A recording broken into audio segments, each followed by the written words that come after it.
Hello, welcome back to another hair talk video. It's been a while since I've done one of these, so I apologize in advance if this video is longer than usual, but we have a lot to cover. I want to go over my current hair care routine for long, healthy, strong hair, getting the best hair of my life, how I am maximizing growth and retention, and I want to share all of that with you. So the first thing I want to cover is how often do I wash my hair? This is a great question. I get a lot of comments on how often I wash my hair, and I love answering it. I am currently on a 7 to 10 day wash schedule. I prefer 7 to 10 days. It just keeps my scalp very comfortable and keeps my hair in great condition. 7 days I feel like is a little too frequent. I can push it to 8 and 9 and still feel great. Anything after 10 is a little bit too long. My scalp is dry, it's flaky, it's irritated, and my hair is just too dried out at that point. So I find that 7 to 10 days is perfect for me. So the first thing I like to do is finger detangle if possible, and then go in with my wide tooth comb. Once I've detangled my hair as much as I possibly can, I like to do a scalp evaluation. So that simply means just parting my hair in rows, taking a second to see what part of my scalp is extremely dry, is it flaky, then giving it a good massage and scratch to kind of loosen up any flakes that are there. I find that if I loosen up those flakes, I get a better clean when I go into washing. Also, I did want to touch base on oiling my hair before washing. A lot of people like to apply a oil to the lengths of their hair, especially if you have longer hair, to help minimize some of that drying effect of the shampoo or to help with detangling your hair before you go into shampoo. If you are somebody who wants to do that, it is a great option. It really helps with detangling. And if you do know you are going to be using a stronger shampoo, it helps to protect your hair from drying out as much. I personally do not apply an oil to the lengths of my hair on wash day to simply wash it out. When wash day comes, my hair already has enough oils in it on both the lengths of my hair and the scalp, so I don't think that I need to apply any additional oil.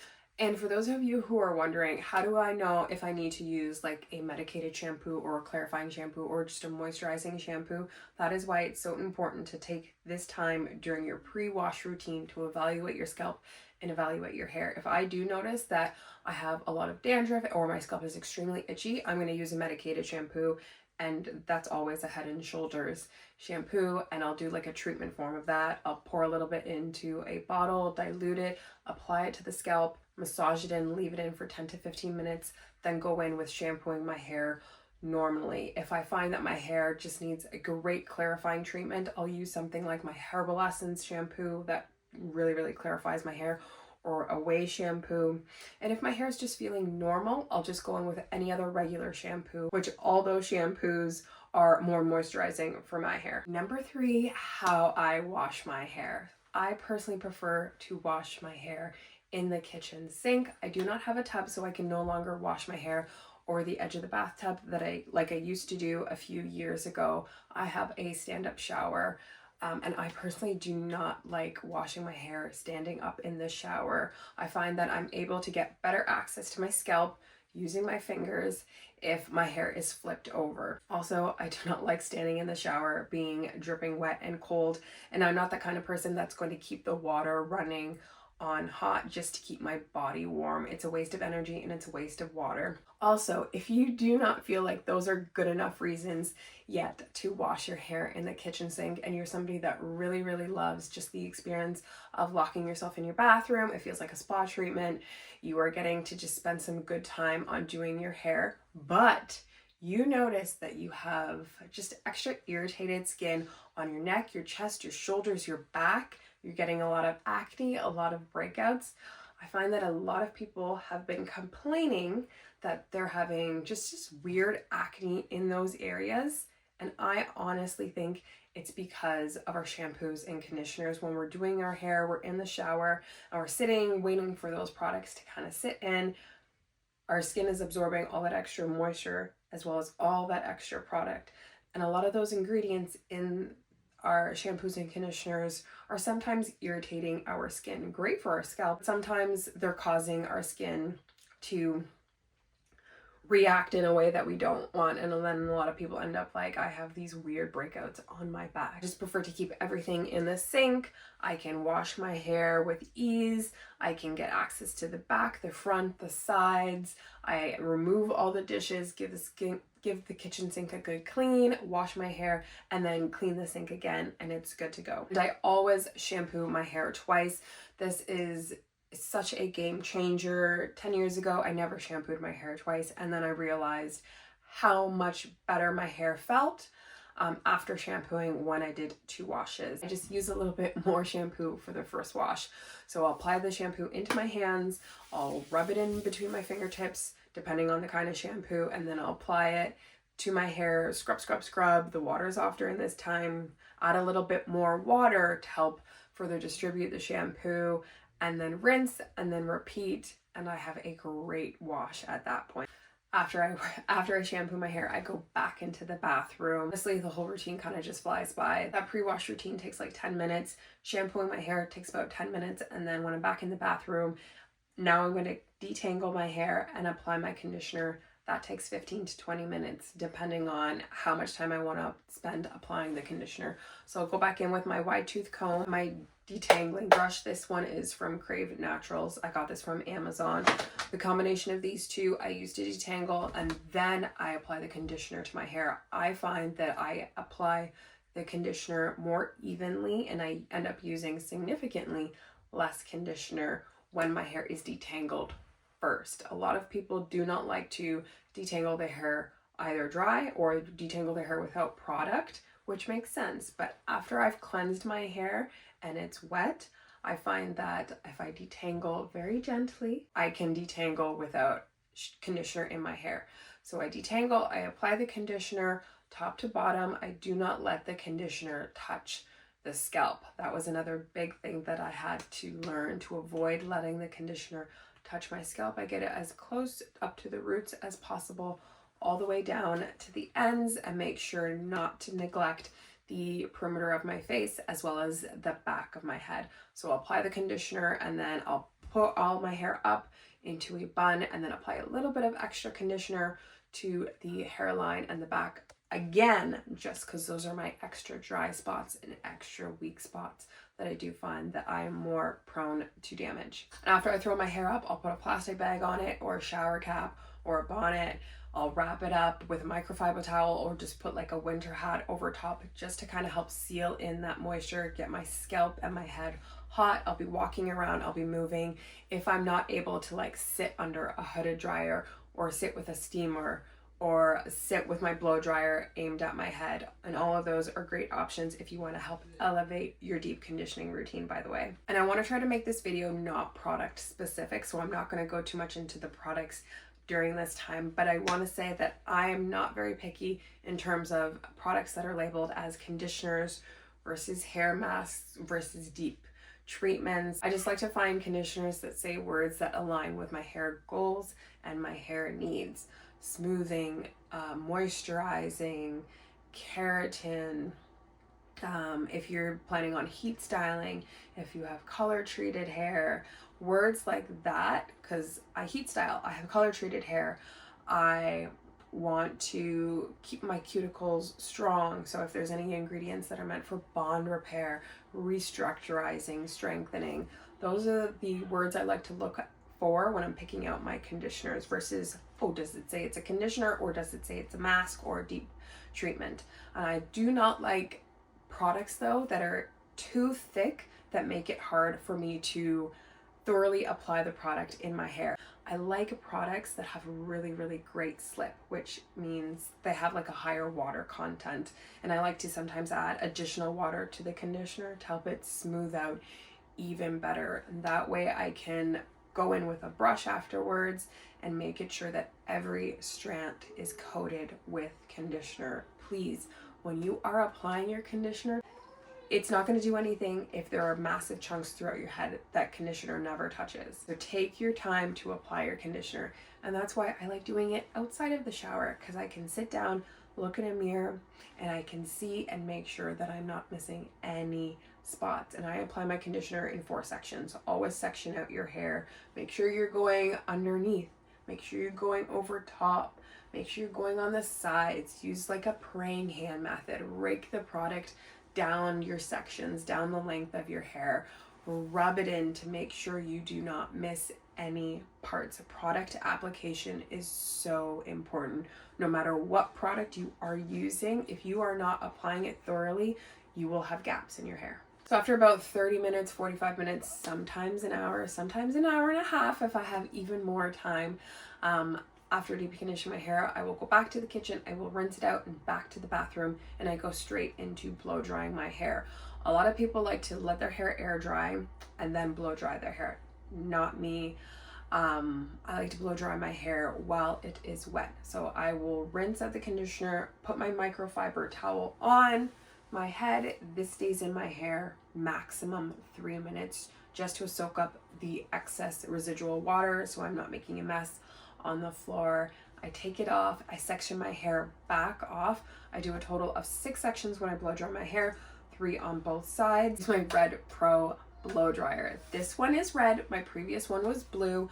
I dropped it and broke it and I needed to buy a new one, and I bought back the almost exact same one, and I always use my comb attachment. I use the blow dryer on high heat, high speed, and it takes me maybe 3-4 minutes to blow dry each section, and then I finish off with the cool shot, and then I will either very lightly and loosely braid the hair down or wrap it up into a bun and then proceed with the next section. For me, blow drying my entire head takes like 25 to 30 minutes. I genuinely think that is a great amount of time considering the thickness, the length, the density, and I like to dry my hair up to like 95% dry. And keep it as stretched out as possible. I'm not looking to straighten my hair with my blow dryer. I'm looking to stretch out my hair with my blow dryer, make sure that there's no damp spots. And that's just my personal preference with my blow dryer. A lot of people like to use their hair dryer to straighten their hair. I'm always going to follow up with a regular flat iron or hair straightener, so I don't need to put in that extra time and energy. Now, after I've done all of that, I think it's extremely important to take a break and pause. You've now put in at least an hour. If you've washed your hair and you've blow dried your hair, you've kind of put in almost at least 30 minutes to an hour of time spent dedicated to your hair. You're tired. Your arms are especially tired if you blow dried your own hair. I like to give myself a break. So after I blow dry my hair, I will either put it up in a bun or 2 braids, put all the hair back and chill for a couple hours. I like to have at least 6 to 10 hours to give my hair time to cool down, for the cuticle to seal, for my arms to rest before going into straightening my hair. It also makes it so I don't rush while straightening. I find that if I'm having to rush to do my hair, blow dry, and I know I need to continue with the process, like I'm tired and I'm not straightening my hair as best as I normally would if I at least gave myself a little bit of a break. So give yourself some grace, have a snack, take a nap, rest, and then continue on with your hair care routine. You do not need to rush every single step. That's why so many people hate doing their hair. Now for straighteners, I currently have 2 regular straighteners / flat irons in my collection. I love them both equally. My pink one, this is by the brand Phazon. I got it from Amazon. It is a 1.5 inch straightener. I like to use it on, I think it's 410 degrees once you turn it on. It's got the on button and then the plus and minus sign to adjust the temperature, and the temperature is displayed on the screen. And I love tools where you can at least see the temperature you're using. Better control. Then my second straightener is my Babyliss Pro Nano Titanium. This one has the on and off button and then the dials to adjust the temperature. No screen to show the actual temperature it's at, but that's okay. And this is a 1 inch.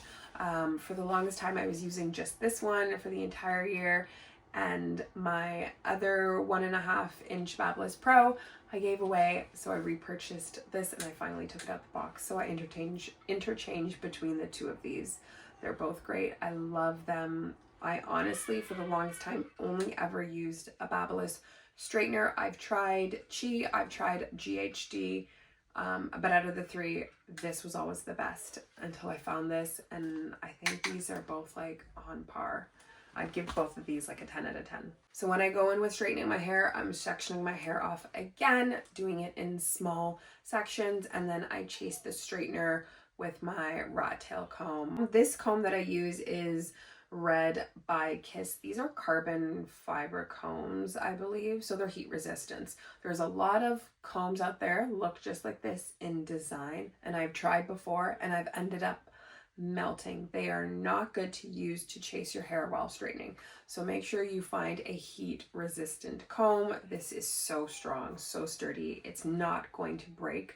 The teeth are nice and close to each other, so my strands are getting spaced out the way that I want them to while straightening. Without this, I would end up doing 3 to 4 passes. With this, 1 to 2 passes. So this really does make a difference. And if you do not want to use something like this, you can use a brush. Just use some form of a comb or brush to help you keep your strands in place and guide your straightener so you are doing less passes. Now, this is not a super big factor, but I think it's a factor that many people overlook when they are doing their hair.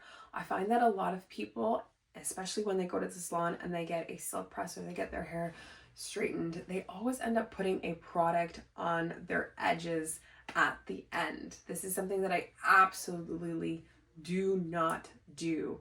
Obviously, I try to straighten my hair as close to the edges, as close to the roots as possible, but I've just spent so much time cleansing my hair, making sure that the scalp is clean, to then go put a gel on the edges. Like, I just don't gel my edges. I don't do the swirls or the swoops or anything like that, especially on day one. I just find that it just leaves your edges gunky, and I like to be able to move my hair around. So I do not use a gel product. But if you do find that you have a lot of flyaway, or you just want to help smooth down your edges a little bit more, I suggest using an oil.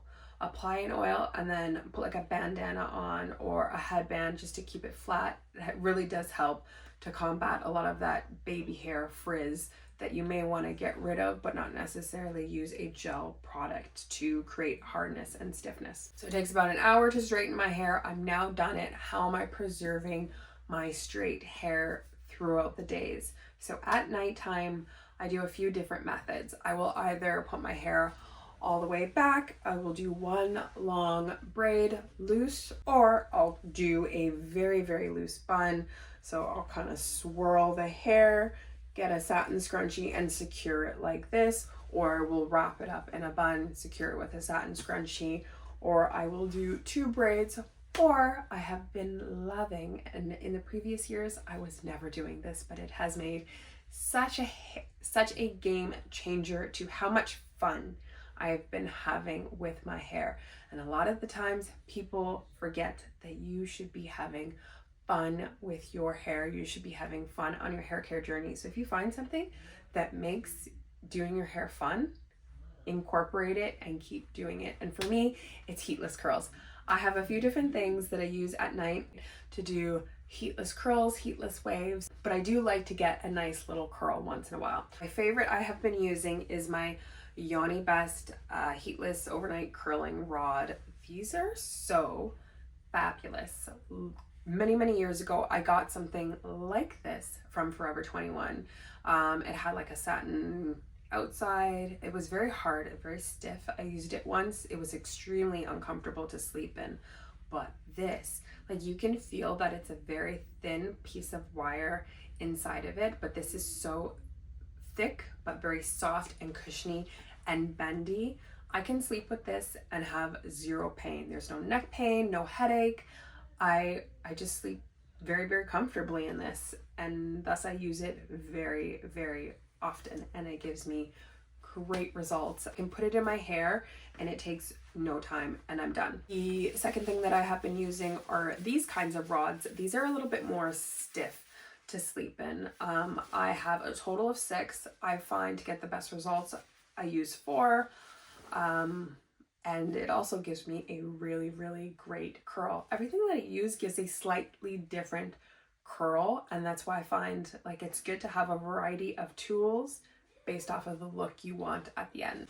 And the third thing that I have is socks. So I used to use regular long socks. I would use just like knee-high socks, or like Nike. I'd get like a brand new pair of like long Nike socks and do heatless curls with that, until I found these. So these are satin. These are actually meant for your hair. They're not real socks. I have 2 packs of these, so I have a total of 8 socks. I find that I get great results whether I use 4 or I use 8. You apply it to your hair at the top, you wrap your hair around, and then you kind of turn it inside out, and there's a string that you use to secure at the top, and then you take them out in the morning, and they're great. These and are enjoy your very curls and comfortable waves. to sleep in. Those are the 3 tools that I've added to my hair care collection this year to help elevate my hair styling routine, at least. And then of course, to sleep, you must absolutely be using a bonnet. I don't care who you are, what your hair looks like. If you want to preserve your hair, you want to preserve your styles, you want to have great hair until you're extremely old, you must be covering your head at night. Do not worry about how you look. Your hair health is more important. So I use a bonnet. This one is also from Yanni Best. I have this one. I have another one that's a little bit different in material. And it just has a string. I like to find bonnets that have a string so I can at least adjust the tightness when needed. I have other bonnets that don't, and then over time they just get loose and they fall off my head. This does not fall off my head, and I love it. It's very, very large. I like the fact that I can wear my hair in its straightened state and put this on and it stays on. And I can use all my different overnight curling tools, and this fits over top of them perfectly. But of course, if you want to keep things really, really simple, just have a silk or satin pillowcase to help reduce that friction as you are sleeping overnight. And the scalp oil that you choose is based off of preference and scalp needs. So if you need something to kind of treat flakes or dryness or just irritation, or you just want to add a little bit more moisture to your hair, you look for a scalp oil that has ingredients to target those concerns. Now for the lengths of my hair, I've been using oils and serums. They're called serums, but they're like an oil consistency or a dry oil spray.